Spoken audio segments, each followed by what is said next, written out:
euh, d'une participation et d'une capacité égale et de droits égaux des femmes et des filles dans les décisions sur les questions de biodiversité. Ce sont des résultats très importants et je pense qu'ils devraient être très inspirants pour nous tous.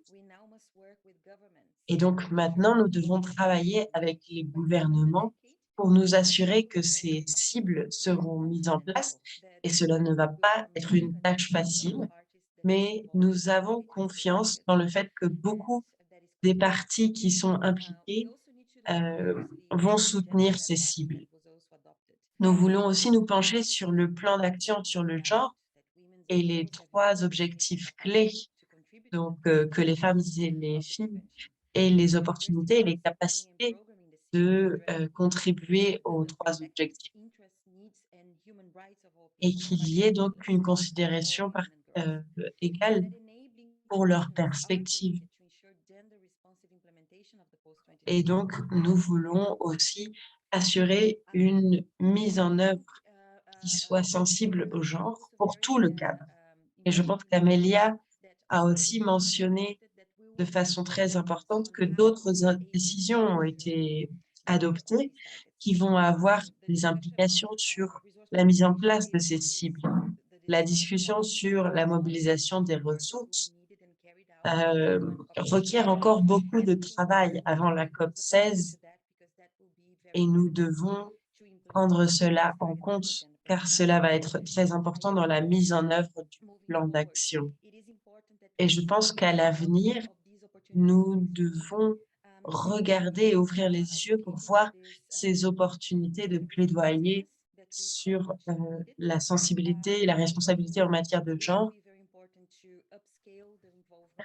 Et ça va être très important de passer à une échelle plus importante dans ce plaidoyer et que toutes les organisations qui ont fait un plaidoyer aussi important continuent d'être présentes et j'ai hâte de continuer à travailler avec vous. Merci beaucoup. Merci beaucoup, Bianca, d'avoir si bien préparé le terrain. Maintenant, on va écouter les opportunités que toutes ces décisions ont apportées pour les femmes et les filles. Donc, nous allons avoir un premier segment où les principaux sujets seront abordés selon le cadre mondial pour la biodiversité de Kunming-Montréal, sa petite et le plan d'action sur le genre. Donc, pour ces réflexions, nous allons entendre Anna Di Pangraccio et Mrinalini Ray. Tout d'abord, Anna, dites-nous quels sont les points forts et les défis du cadre de Kunming, Montréal et de son objectif 23. Quelles sont les opportunités pour les femmes et les filles? Merci beaucoup, Amélia. Je voudrais d'abord remercier beaucoup le caucus des femmes pour cette invitation et remercier toutes les personnes qui sont ici. Donc, nous donnons la bienvenue et nous sommes heureuses d'accueillir ce nouveau cadre mondial pour la biodiversité qui n'est pas parfait, mais qui apporte des progrès importants avec un processus ouvert et participatif. Je voudrais souligner quelques éléments positifs sur ce cadre mondial. Donc, la majorité des cibles mentionnent les droits humains. Donc, il y a un changement de paradigme vers une approche fondée sur les droits humains avec une prise en compte du genre. Et cela n'aurait pas été possible sans tout notre travail de plaidoyer, tout le travail de plaidoyer des peuples autochtones, des communautés locales, des jeunes, des femmes. Donc, la reconnaissance d'une approche fondée sur les droits humains et des peuples autochtones et communautés locales en tant que titulaires de droits et agents de changement est tellement bénéficiaire. C'est vraiment essentiel. Et le cadre mondial reconnaît également le droit humain à un environnement propre, sûr. Et donc, il appelle également à une interprétation du cadre fondé sur les droits. Il y a aussi Donc, une reconnaissance complète des terres et des territoires des peuples autochtones et des communautés locales, de leur culture et de leur savoir traditionnel, pas seulement dans la cible 22, mais dans toutes les autres cibles pertinentes. Et donc, il y a aussi une protection des droits des défenseurs de l'environnement et des droits humains.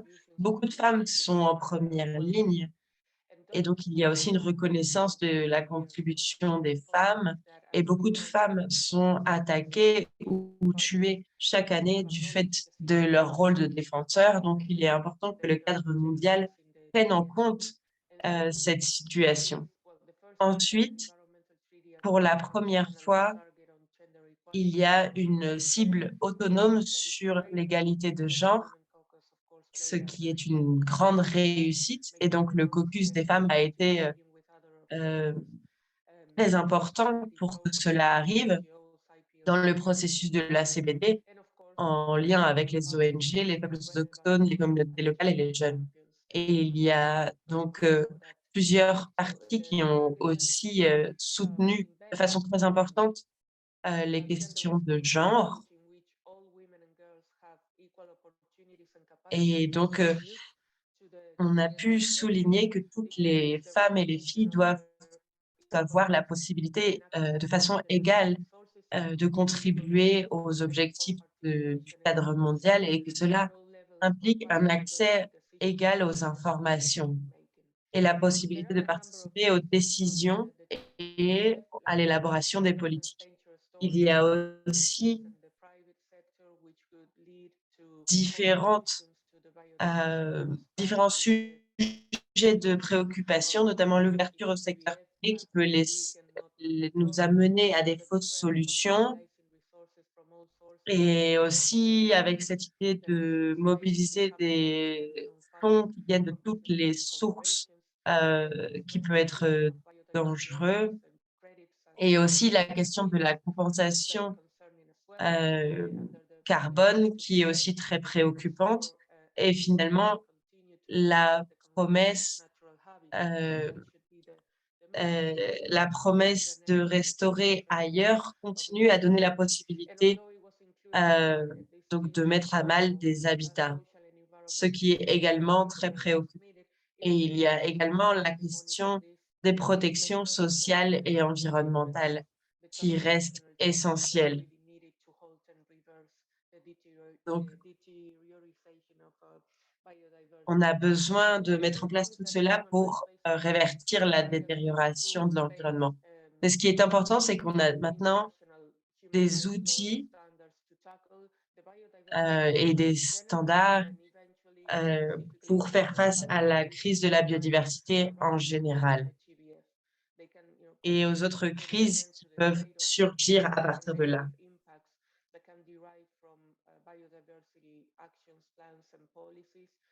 Donc, on peut avoir cette sécurité qu'on a au moins des garanties sur le papier qui nous invitent donc à protéger les droits humains et donc cela amène à des perspectives et des opportunités pour continuer ce plaidoyer.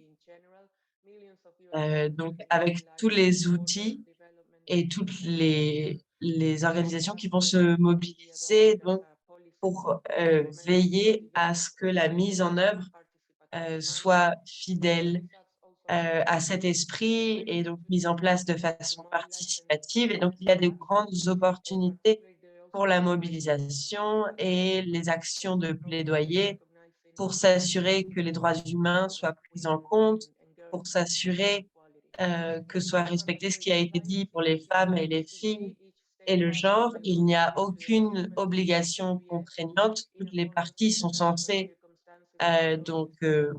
contribuer à la mise en place en fonction de leurs capacités.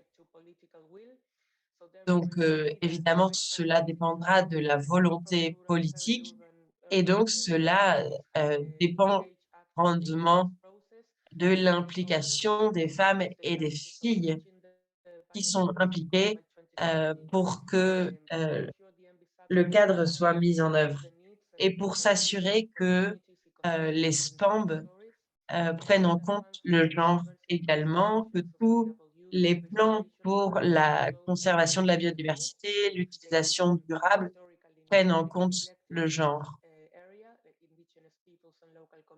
Alors que les femmes, les peuples autochtones, les jeunes, les communautés locales ont été négligées dans ces plans de façon historique. Donc, on aura aussi besoin de renforcement des capacités et de sensibilisation pour que ces groupes puissent également mieux connaître les institutions en question, pour qu'on puisse éviter donc la concentration des intérêts dans les mains de quelques personnes. Merci beaucoup. Thank you so much, Anna. I just really spotted what it has to be done right now. Merci beaucoup, Anna, d'avoir souligné tout cela, d'avoir souligné les avancées, mais aussi tout le chemin qu'il reste encore à faire.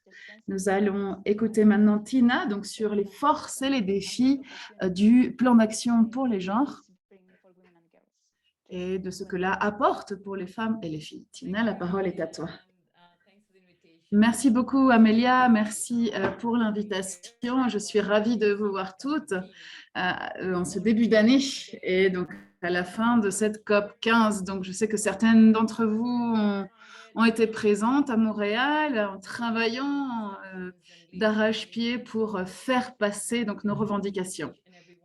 Donc, c'est vraiment une célébration pour toutes les personnes qui ont travaillé si profondément pour ces avancées.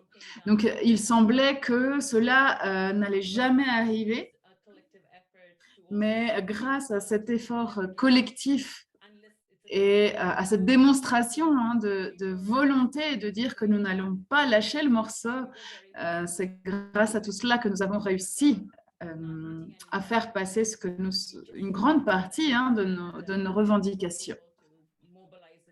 Nous avons réussi à mobiliser un mouvement, nous avons réussi à maintenir l'engagement de toutes et je voudrais vraiment remercier tous et toutes les personnes qui donc, ont rejoint tous nos webinaires, qui ont rejoint nos discussions sur le genre et qui ont aidé à ce qui a été adopté donc, lors de la COP 15. Donc, ce n'est pas un document, ce plan d'action sur le genre, ce n'est pas un document qui a été présenté à la dernière minute. C'est le fruit d'un travail de plusieurs années. Et je voudrais vraiment souligner que durant ces 4 années de travail, de nombreuses personnes ont contribué. Il y a eu de nombreux efforts et nous avons lutté pour vraiment faire passer les points essentiels. Alors, ce que je souhaiterais dire, c'est que le plan d'action sur les genres était déjà donc, à l'agenda du jour pour la COP 15, mais les points les plus sensibles, c'était quels étaient les éléments qui allaient nourrir ce plan d'action. Et pour moi, donc, le résultat est plutôt bon, étant donné donc, les ambitions que nous avions. Nous souhaitions vraiment pousser pour un plan d'action qui soit ambitieux. Il faut également rappeler que ce plan d'action est volontaire, ce n'est pas quelque chose qui est légalement contraignant.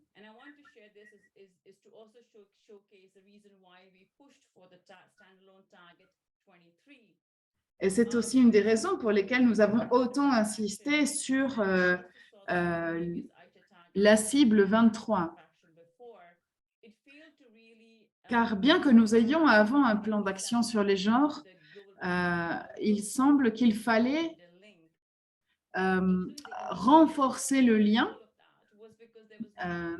au sein des stratégies et plans d'action nationaux, donc des SPANB. Et nous souhaitons réellement assurer la mise en œuvre de toutes les cibles, et donc incluant la nouvelle cible 23.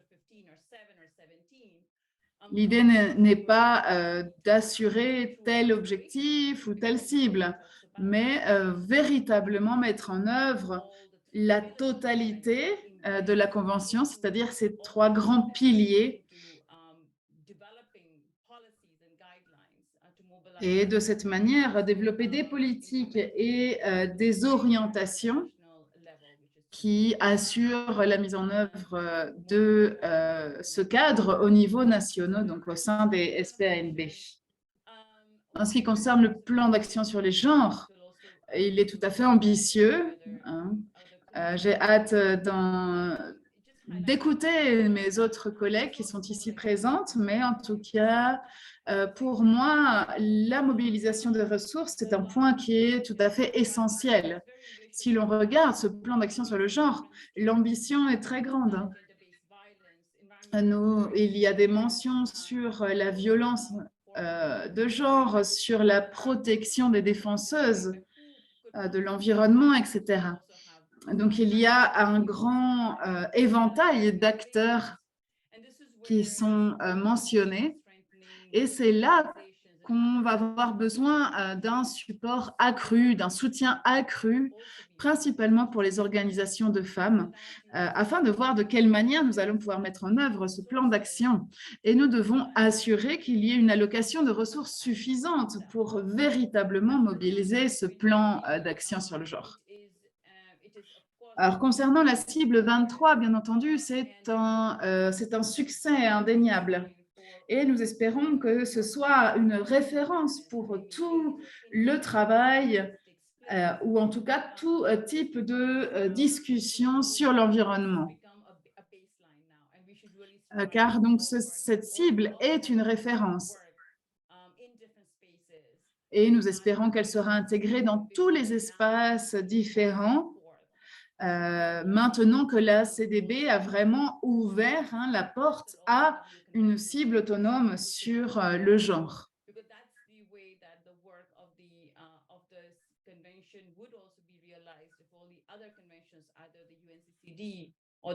Et il y a d'autres conventions des Nations Unies qui s'alignent avec donc ces aspirations et donc cette cible autonome sur les genres. Donc, un des éléments clés dans cette cible, alors il me semble que Catherine et d'autres en parleront un peu plus en détail, mais la question maintenant, c'est le thème des indicateurs. De quelle manière faire un suivi des progrès de l'application de cette cible?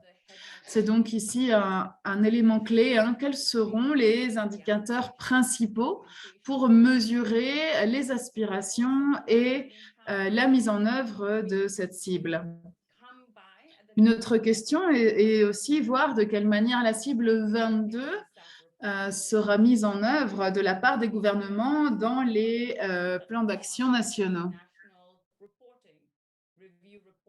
Un point important ici, c'est donc le mécanisme de suivi et de rapports nationaux pour pouvoir mesurer cette mise en œuvre. La plupart des cibles donc de ce cadre sont reliées entre elles. Il sera donc important de voir de quelle manière ces liens seront mis en lumière. En ce qui concerne les femmes, il y a des éléments clés qui sont donc l'accès aux ressources en particulier. On en revient toujours à ce thème, l'accès aux terres et aux ressources. Donc, nous espérons vraiment qu'au sein de cette cible 23, ce thème nous permettra de construire des mouvements plus forts, des stratégies plus fortes, mais aussi de pousser à la mise en œuvre de politiques qui assurent réellement cet accès. Il est important maintenant de décentraliser ce thème. Nous avons donc ces cibles globales, ces cibles ambitieuses et nécessaires, mais maintenant la tâche, c'est de quelle manière on matérialise ces aspirations au niveau national et locaux. Donc, c'est la tâche qui s'annonce pour l'avenir. Donc, je serai ravie de répondre aux questions que vous avez. N'hésitez pas à écrire dans le chat ou dans la discussion, le temps de discussion après les autres panélistes. Merci beaucoup, Tina, pour cette présentation. Nous allons donc passer à la deuxième partie de cette réunion. Et nous allons en savoir un peu plus sur les décisions importantes qui ont été prises à Montréal. Alors, pour cela, commençons par écouter Isimemen Osembegi qui nous dira quels sont les points forts et les défis de la stratégie de renforcement des capacités et quelles sont les opportunités que cela offre aux femmes et aux filles. Merci, Isimemen. Merci beaucoup, Amélia. Est-ce que vous m'entendez bien? Parfait. Donc, bienvenue tout le monde. Je vais parler donc un peu du document lié au renforcement des capacités du développement. Donc, la CDB a reconnu les capacités, le développement des capacités comme un point clé du cadre mondial sur la biodiversité. Alors, si l'on regarde ce document, alors personnellement, je dirais que c'est une bonne avancée, car c'est un document très inclusif.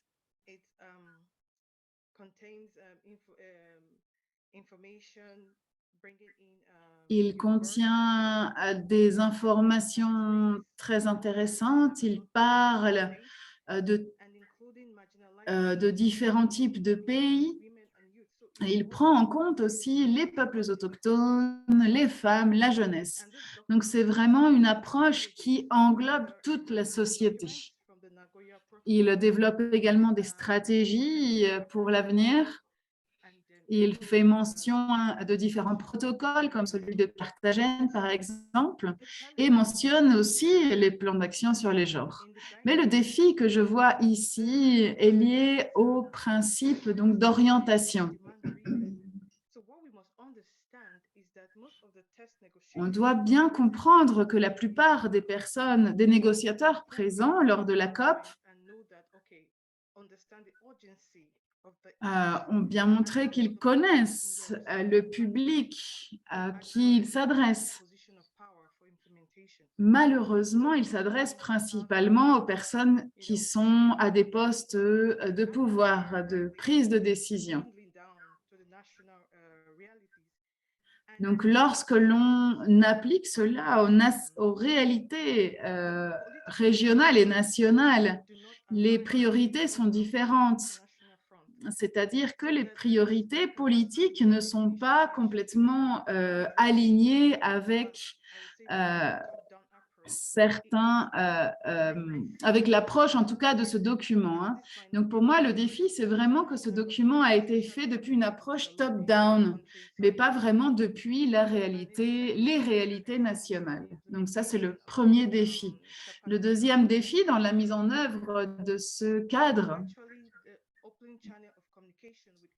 c'est donc de quelle manière la communication va-t-elle se faire avec les peuples autochtones et les communautés locales. Il est fait mention des femmes, des filles autochtones, mais vraiment, je me demande de quelle manière ces canaux de communication vont s'ouvrir.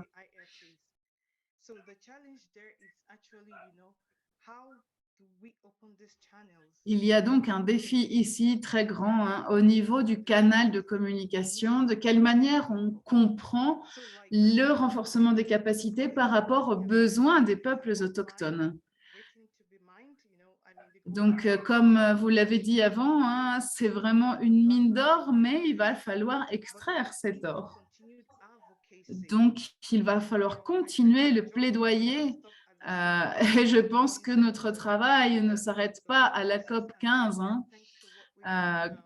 Je remercie bien entendu tout le travail qui a été fait en vue de la COP et il va falloir continuer à exercer un plaidoyer pour la mise en œuvre. Donc, nous devons continuer nos efforts et vraiment que cela puisse infuser la réalité nationale.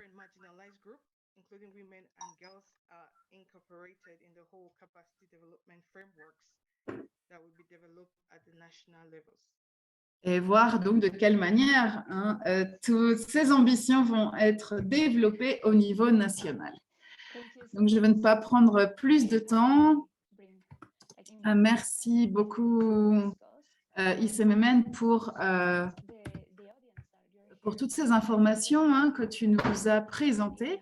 Et je voudrais également dire à nouveau à toutes les personnes présentes ici qu'elles n'hésitent pas à écrire dans le chat si vous avez des questions, des doutes, pour qu'à la fin de nos interventions, nous puissions répondre à ces questions. Nous allons maintenant en savoir un peu plus du cadre de suivi. Catherine, la parole est à toi. Merci de nous présenter donc les défis de ce cadre de suivi et donc les défis pour les hommes, les femmes et les filles. Merci Amélia, merci à tout le monde. Je suis très contente d'être ici. Je vais commencer par évoquer les forces. Donc, le document de suivi mentionne un certain nombre d'indicateurs qui devraient aider les pays à suivre les avancées de la mise en œuvre du cadre mondial pour la biodiversité. Donc, cela va demander de développer ces indicateurs, de mettre en place des collectes de données et d'autres outils qui permettent de monitorer la mise en place des cibles qui sont importantes pour les femmes et les filles. Donc, il y a un certain nombre d'indicateurs des ODD qui ont été inclus de façon complémentaire. Cela veut dire qu'ils sont optionnels pour les pays. Donc, en termes de défis, il est important de dire que le cadre de suivi n'est pas complètement finalisé. Donc, on espère qu'il sera complètement fini pour la COP16. Et donc, le cadre de suivi actuel n'inclut pas d'indicateurs clés pour suivre la mise en place de la cible 23. Et donc, l'idée, par ailleurs, est que ce cadre de suivi soit utilisé par les parties pour faire le suivi des cibles, mais ce qui a été proposé actuellement, c'est d'inclure donc un indicateur binaire dans le où cette information viendrait donc des questions qui sont posées au pays. Et donc, ce serait une question où il faudrait répondre par oui ou par non, ce qui est très problématique quand on parle d'une cible aussi importante avec des éléments aussi importants, avec les qualités des droits et un engagement à donner la capacité aux femmes et aux filles de contribuer aux objectifs de façon égale. Donc, on parle d'objectifs très ambitieux et très importants. Et donc, il est vraiment peu probable qu'une question à laquelle on répond par oui ou par non permette de réellement rendre un aperçu de ce qui se passe. Et le deuxième défi sur le cadre de suivi, c'est qu'il n'y a pas de principe structurel sur les données ventilées par genre. Donc, c'est vraiment très important. Et donc c'est vraiment très important de trouver des solutions puisque ce type d'outils permettent de comprendre les questions de genre. En termes d'opportunités, donc le cadre de suivi et le développement d'indicateurs peuvent permettre de visibiliser les progrès dans le temps et peuvent permettre de voir si on arrive à avancer vers la cible 23. Et donc, toutes les données et les catégories de données qui sont incluses pour l'instant dans le cadre mondial peuvent nous aider à mieux comprendre où en sont les droits des femmes et des filles. Donc, c'est pour cette raison qu'il est très important d'avoir des indicateurs qui soient pertinents et des méthodes de ventilation de données. Donc, nous avons aussi besoin d'avoir des capacités de soutien et de conseil sur le genre. Donc, toutes les personnes ici pour qui l'égalité des genres est importante et qui veulent s'assurer de la responsabilité en matière de genre, nous avons encore une opportunité de contribuer et d'apporter nos apports pour s'assurer que le cadre de suivi soit responsable en matière de genre et qu'il permette de faire face aux défis auxquels nous sommes confrontés. Merci beaucoup, Catherine. C'est vraiment très important de montrer que tout n'est pas fait et qu'il y a encore beaucoup de travail à faire et que nous pouvons y contribuer. Donc, je voudrais juste rappeler aux personnes qui nous écoutent que si vous avez des questions sur ce qui a été dit ou si vous voulez en savoir plus sur certains éléments en particulier, on vous invite à partager vos commentaires dans le chat ainsi que vos questions. Et donc maintenant, on va donner la parole à Lim Li-Ching du réseau Tiers-Monde qui va nous parler de la stratégie de la mobilisation des ressources. Donc, quelles sont les forces et les options et quelles sont les opportunités pour les femmes et les filles. Bienvenue, Ching. Merci beaucoup.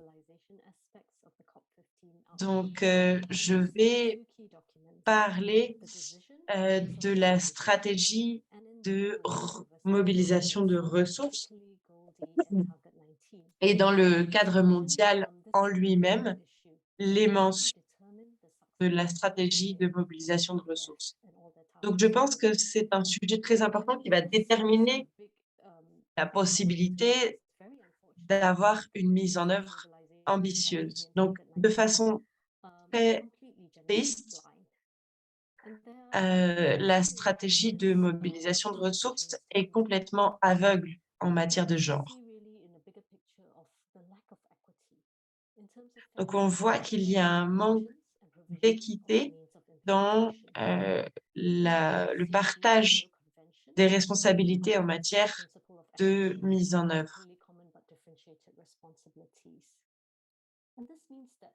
Donc, on sait que la CBD est déjà complètement inégale puisqu'elle ne prend pas en compte les responsabilités différenciées. Puisqu'on sait que les pays du Sud ont une responsabilité différente dans la détérioration de l'environnement de façon historique et que la majorité des pollutions émises par les pays du Nord et que ce sont les pays du Sud qui sont les plus affectés, notamment les femmes et les peuples autochtones. Et donc, les pays du Nord ont demandé aux pays du Sud de s'engager à apporter des ressources lors de la COP15.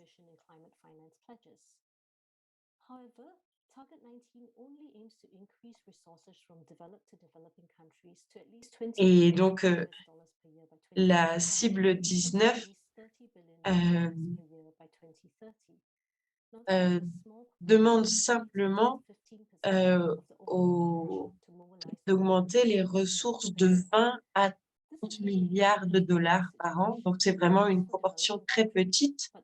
C'est très inéquitable, pas seulement en voie de développement, mais aussi pour les femmes. Parce que si les ressources financières ne sont pas apportées de façon égale, comment les femmes vont être en capacité de continuer à protéger la biodiversité? Comment les droits des femmes vont être promus alors que les inégalités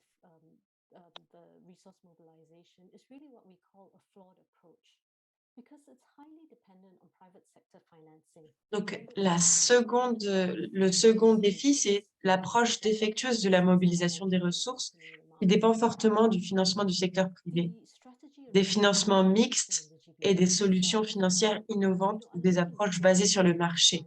Donc, la stratégie de mobilisation des ressources récemment adoptée et le GBF s'appuie sur les financements privés mixtes et innovants pour fournir des ressources financières. D'une part, cela permet aux pays développés d'éviter leurs obligations légales de fournir des ressources financières nouvelles et supplémentaires. Ensuite, il y a une trop grande confiance aveugle dans le financement privé. En réalité, les investissements financiers privés générés sont relativement faibles et pire encore, ils peuvent avoir des impacts sociaux négatifs et ancrer les inégalités sociales et de genre. Le financement mixte ou l'utilisation pour faire levier sur des investissements privés signifie que les investisseurs reçoivent des garanties publiques pour s'assurer qu'ils obtiennent un retour sur investissement. Mais cela ne garantit pas nécessairement des résultats bénéfiques pour l'environnement et socialement justes. Il en résulte des gains privés et des pertes sociales, notamment pour les femmes et les filles. Les mécanismes basés sur le marché sont essentiellement des moyens de marchandisation et de financiarisation de la biodiversité et de ses fonctions. Les compensations et les crédits de biodiversité, ainsi que les approches de compensation telles que les solutions fondées sur la nature, sont inclus dans le GBF. Celles-ci ont des implications potentielles et disproportionnées pour les femmes et les filles, en particulier si de tels programmes entraînent la dépossession ou l'accaparement de terres. Et bien sûr, donc il y a des opportunités pour transformer ces résultats pour les femmes et les filles. Il existe bien sûr des possibilités de façonner de meilleurs résultats. Les parties sont encouragées à développer, mettre à jour et mettre en œuvre des plans nationaux de financement de la biodiversité basés sur une évaluation des dépenses et des besoins de financement de la biodiversité et sur les SPAMB. Donc, c'est la première opportunité. Je pense qu'il y en a 3 qui sont importants à souligner. Donc, cette première opportunité donne l'occasion aux femmes de s'engager et de participer au niveau national, de garantir une planification tenant compte de la dimension de genre et de souligner la nécessité d'évaluer l'impact. Ensuite, donc la seconde opportunité, c'est que la stratégie de mobilisation des ressources sera examinée à la COP 16 et sa mise en œuvre sera examinée à chaque COP à partir de la COP 17. Un comité consultatif sur la mobilisation des ressources sera créé, qui renforcera la stratégie, évaluera l'efficience, l'efficacité, les lacunes et les chevauchements dans le paysage financier mondial. Il fera des recommandations sur un éventuel futur fonds mondial pour la biodiversité. Jusqu'à 10 places au sein du comité consultatif sont réservées aux représentants des parties prenantes, des IPLC, des femmes et des jeunes. Il serait important que les groupes de femmes s'impliquent. Il s'agit de soulever des questions telles que les modalités d'accès pour les IPLC et les femmes, de clarifier le rôle des actions et des approches non marchandes et d'élaborer des sauvegardes environnementales et sociales, y compris des considérations de genre pour les schémas de financement innovants.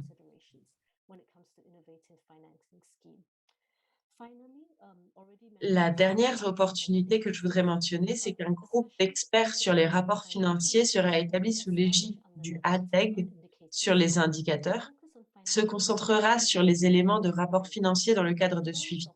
Il est possible de s'assurer que le suivi de la mobilisation des ressources, y compris la mise en œuvre des indicateurs, soit correctement ventilé par genre.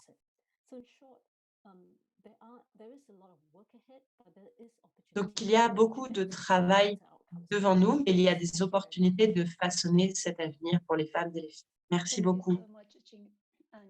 Merci beaucoup, Ching. Donc, je vais maintenant, je voudrais mentionner ce que disait Tina. Donc, si on a réussi à obtenir cette cible, c'est que nous avons travaillé de façon ferme, toutes ensemble. Et donc, je pense qu'il faut qu'on continue à se mobiliser et je voudrais inviter tout le monde à le faire. Donc, pour utiliser ces opportunités qui existent pour donc faire pression pour que les partis mettent en place le cadre de façon responsable en matière de genre. Donc, il faut qu'on soit présente et il faut que l'on agisse. Donc, je voudrais remercier toutes les oratrices qui sont intervenues pour nous avoir aidé à comprendre les opportunités qui existent, les défis et les forces des décisions. Donc maintenant, on va répondre aux questions qui ont été partagées sur le chat. Donc j'en vois juste une pour l'instant sur le renforcement des capacités. Donc il y a une personne qui demande quels sont les mécanismes en place qui permettent d'assurer que les femmes, les jeunes et Okay, thank you, les Amelia. communautés locales soient prises en compte. Yeah, I think you've heard from my colleagues so far. The thing with this document, I Et think merci beaucoup pour cette question. Comme je l'avais dit, donc, un des points faibles du document, c'est qu'il n'y a pas donc de clarté sur comment ces décisions vont être mises en place. En tout cas, il n'y a pas d'indicateurs sur comment elles le seront. Sur le thème de la mobilisation des ressources, il n'y a pas non plus de mécanisme concret sur la mise en œuvre. Donc, toutefois, donc, sur le document de renforcement des capacités, va dépendre de la volonté des gouvernements nationaux. Donc, un des mécanismes importants seront donc les SPANB et le suivi, le rapport que ces SPANB vont montrer. Il n'y a donc pas vraiment d'homogénéisation sur tout ce processus, car comme je le disais, cela va dépendre donc du niveau national et va dépendre de la communication des gouvernements et si ceux-ci feront du droit des femmes et des filles une priorité. Donc peut-être qu'une solution serait de renforcer la structure, en tout cas d'avoir une structure claire avec laquelle les gouvernements pourront travailler. Car le renforcement des capacités, c'est tellement essentiel. Hein. Je sais qu'un des collègues, une fois, nous a dit « Mais qu'est-ce que ça veut dire dans l'action, dans la matière, le renforcement des capacités pour les femmes et les filles ?» Donc, si l'on ne comprend pas comment on va mettre cela en place, eh bien, de quelle manière on peut attendre des gouvernements qu'ils le fassent. Donc, il est important d'ouvrir cela en termes clairs, de vraiment dire à nos dirigeants, à nos décideurs politiques ce que cela signifie concrètement, en action. Sinon, finalement, la mise en œuvre de ces droits sera très basse.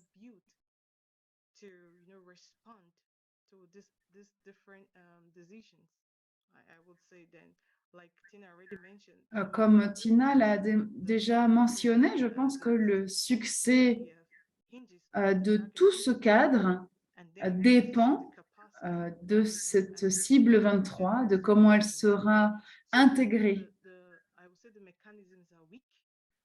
Donc, à mon avis, les mécanismes sont faibles car pour l'instant, ils dépendent encore grandement donc, des gouvernements nationaux.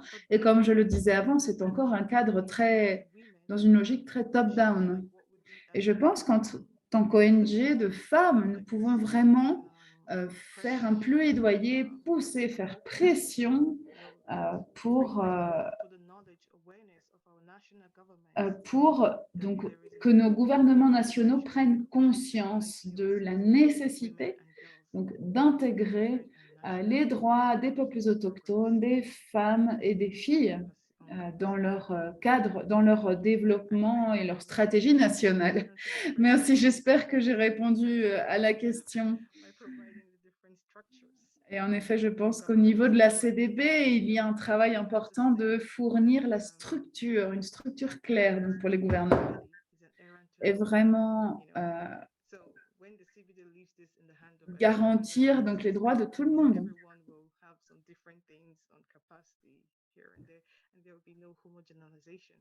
Et s'il n'y a pas une structure claire, une volonté d'homogénéiser d'une certaine manière, le comment cela sera mis en place, ça risque d'être difficile.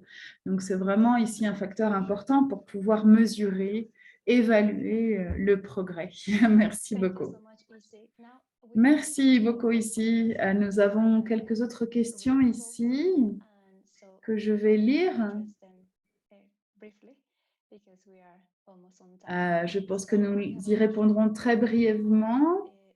Nous avons ici une question d'Evelyne qui nous demande s'il est possible de faire des liens entre le genre et la biodiversité et le genre et l'agenda climatique et les négociations. Puis, nous avons une question d'Ivania qui demande de quelle manière accéder aux ressources qui sont focalisées sur le travail avec les filles. Selon notre expérience, il est très difficile de trouver des financements pour cela. La prévention de la violence, le renforcement des identités est très important. Donc, de Coop Solidaire du Costa Rica. Puis, nous avons une question de Viviane Solis. Je voudrais en savoir plus sur comment Women for Biodiversity et d'autres organisations qui supportent donc les cibles 22 et 23 vont développer une stratégie forte en parallèle avec le processus global et si nous pouvons soutenir des actions concrètes en ce qui concerne donc les femmes et les filles issues de peuples autochtones pour les aider donc des problèmes sur les territoires. Et s'il y a quelque chose, je pense que nous pourrions aider. Oui, Ching. Oui, je pense qu'avec donc ce succès de la cible 23, cette reconnaissance doit maintenant être traduite dans la mise en œuvre. Comme d'autres panélistes l'ont dit, donc le travail au niveau national sera essentiel.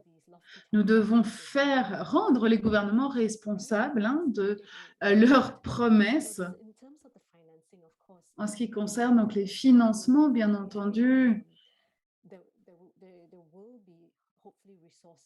nous espérons qu'il y aura des ressources qui seront mises en œuvre pour la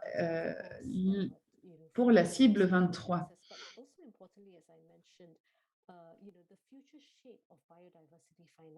Il faut aussi souligner que le futur et la manière dont les finances de la biodiversité vont être construites, cela n'est pas encore clair. Donc, il y a des opportunités de pouvoir dessiner, de pouvoir établir des choses différentes et de faciliter l'accès à ces finances, donc des peuples autochtones, des femmes, etc. Donc, en tant que société civile, en tant que femmes, nous pouvons continuer à montrer que ce sont vraiment les peuples autochtones et les femmes qui sont les principaux et principales protecteurs et protectrices de l'environnement. Nous avons donc besoin de ressources qui soient dirigées vers les peuples autochtones et les femmes pour assurer que ce travail continue. Et il faut donc assurer les liens entre les différentes stratégies et les différents cadres pour assurer cela. Merci beaucoup, Ching. Est-ce que quelqu'un d'autre souhaiterait répondre à une de ces questions?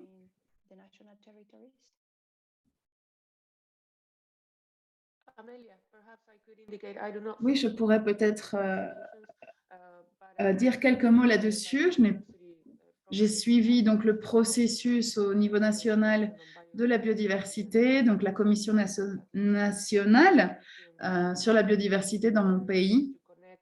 Ici, nous avons vu donc les possibilités, les opportunités donc de connecter les différents agendas sur le climat et la biodiversité, donc avec les contributions nationales sur le changement climatique ainsi que l'accord de Paris.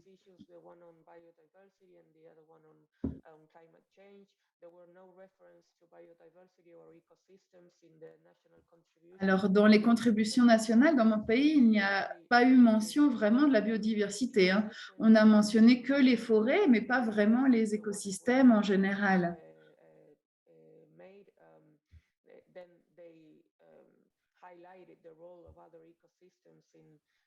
Alors, nous avons pourtant vraiment montré la nécessité des écosystèmes dans l'atténuation du changement climatique, mais il y a encore du travail à faire.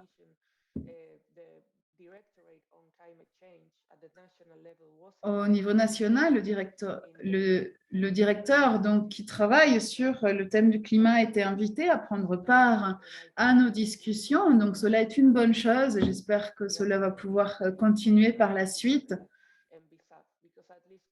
et actualiser nos SPANB.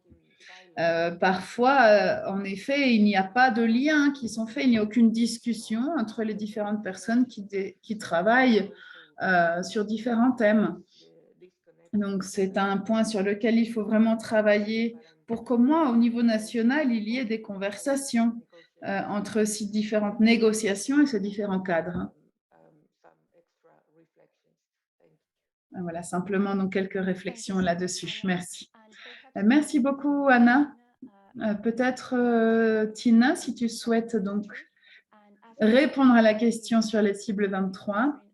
Et après, peut-être que nous pourrions écouter donc Catherine et Bianca quelques dernières remarques de conclusion. Nous sommes déjà à la fin de notre webinaire.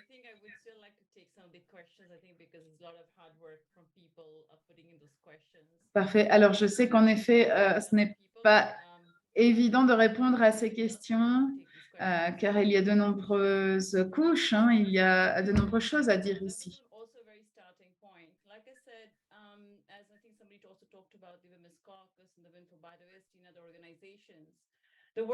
Alors, comme je l'ai déjà dit, il y a un espace de politique globale qui a beaucoup travaillé sur cette cible, sur les liens entre genre, biodiversité, changement climatique. Eh bien, une fois de plus, il est essentiel de parler depuis un niveau global. Je pense qu'il est important de souligner le thème de la synergie. Synergie avec d'autres conventions de Rio. La cible 23 nous donne un outil pour revenir sur d'autres conventions et vraiment intégrer de plus en plus le thème du genre. Je pense que nous pouvons travailler également avec les points focaux de la CDB, les points focaux sur le genre dans différents pays et travailler en lien avec les points focaux sur le climat.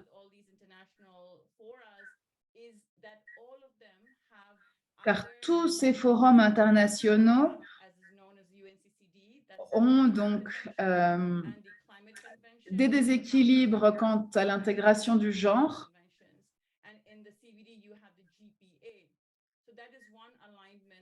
Mais au sein donc, du cadre mondial, nous avons le plan d'action sur les genres. Donc, c'est ici un déséquilibre, une inégalité qui pourra être donc travaillée grâce à ces instruments et à cette nouvelle cible 23.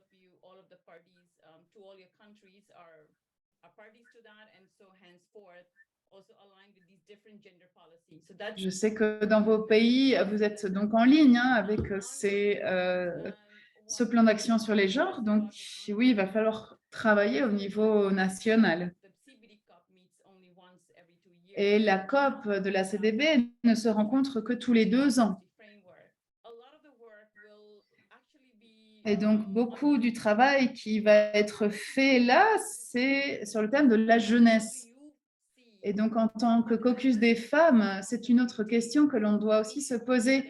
Quelles actions pourrons-nous prendre pour assurer que ce message soit passé dans différents espaces nationaux? Sinon, on va encore être juste un groupe de personnes au niveau global qui va discuter de différents thèmes, mais il faut assurer que cela soit traduit au niveau national dans chacun de vos pays. Donc, c'est aussi l'intérêt de ces webinaires, de vraiment, n'hésitez pas à nous demander plus d'informations pour ensuite la diffuser dans vos espaces. Car c'est vous qui êtes sur les territoires, vous travaillez au niveau national, vous avez des réseaux nationaux. Donc, l'intérêt, c'est de voir de quelle manière, comment vous voyez ce message, comment vous voyez l'avenir et comment vous pensez pouvoir faire passer ce message au niveau national. Donc, c'est vraiment un thème de décentralisation et d'avoir des outils voilà, qui vont nous aider à rendre possible que ce discours se matérialise par des actions.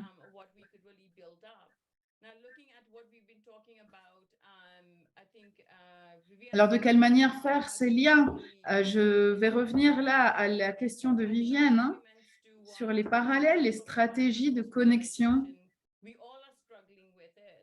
Je sais que nous avons toutes des défis au niveau de la mobilisation des ressources, car elles sont nécessaires pour la mise en œuvre de stratégies de connexion et des principaux mécanismes de la CDB. Donc, il va falloir aussi ici assurer une mobilisation des ressources dans les agendas nationaux, dans les budgets nationaux.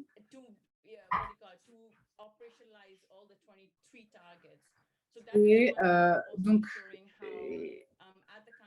assurer qu'au niveau des pays, des ressources soient disponibles pour les organisations de femmes, pour qu'il y ait un accès vraiment clair et assuré à ces ressources.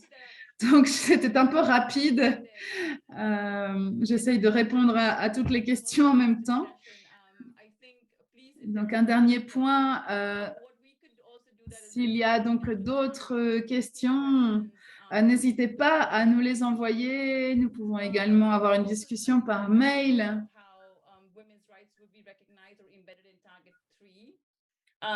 Il est important également de souligner de quelle manière les droits des femmes seront tissés dans la cible 2, mais aussi la cible 22, car on parle aussi ici des processus liés aux peuples autochtones, mais qui soient aussi sensibles au genre.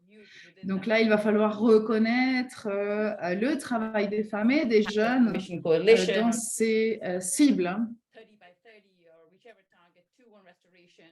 Que l'on parle de la cible 2 sur la restauration, que l'on parle du 30 par 30, etc.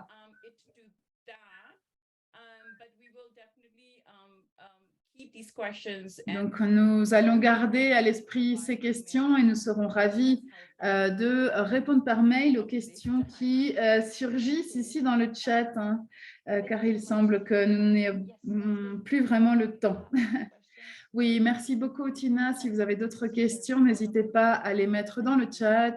Nous partagerons ces questions avec nos panélistes qui prendront bien entendu le temps d'y répondre.